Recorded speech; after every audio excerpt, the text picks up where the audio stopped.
मेरी बच्ची, तुम अपने लक्ष्य के लिए तैयार हो जाओ। उसे स्पष्ट रूप से कहीं लिख लो, क्योंकि अब समय तुम्हारा बदलने वाला है।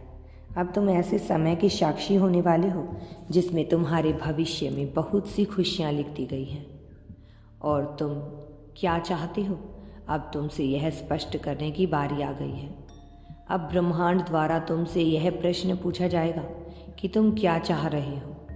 क्या तुम जानते हो कि तुम्हारे लिए बिल्कुल ही नई प्रकार की योजना रची जा रही है?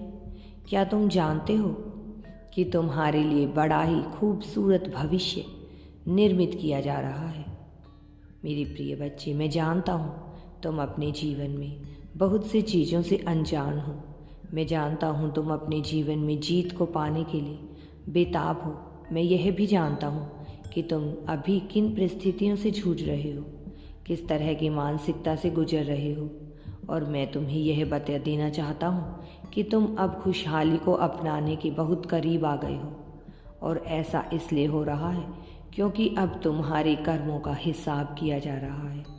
पिछले काफ़ी समय से तुम्हारी गतिविधियों पर नज़र बनाकर रखी गई थी। पिछले काफ़ी समय से यह जानने का प्रयास किया जा रहा था कि तुम किस प्रकार के मनुष्य हो, कि तुम प्रेम की अहमियत को किस प्रकार से समझते हो।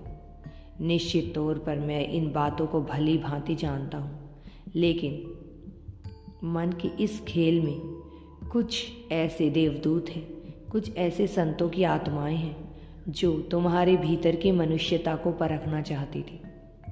और इस वजह से तुम्हें विभिन्न प्रकार की परिस्थितियों में डाला गया। ऐसी ऐसी परिस्थितियों में तुम्हें भेजा गया जिन परिस्थितियों से निकल पाना सामान्य मनुष्य के बस की बात नहीं थी। लेकिन तुमने अपने पूरे साहस का, अपने पूरे जौहर का परिचय दिया। तुमने दर्शा दिया कि तुम वास्तव में महान बनने की दिशा में आगे बढ़ रहे हो, कि तुम जीत को पाने की दिशा में आगे बढ़ चले हो। तुम जिस तरह के जीवन की कल्पना में हो, अब वह तुम्हें मिलने वाला है।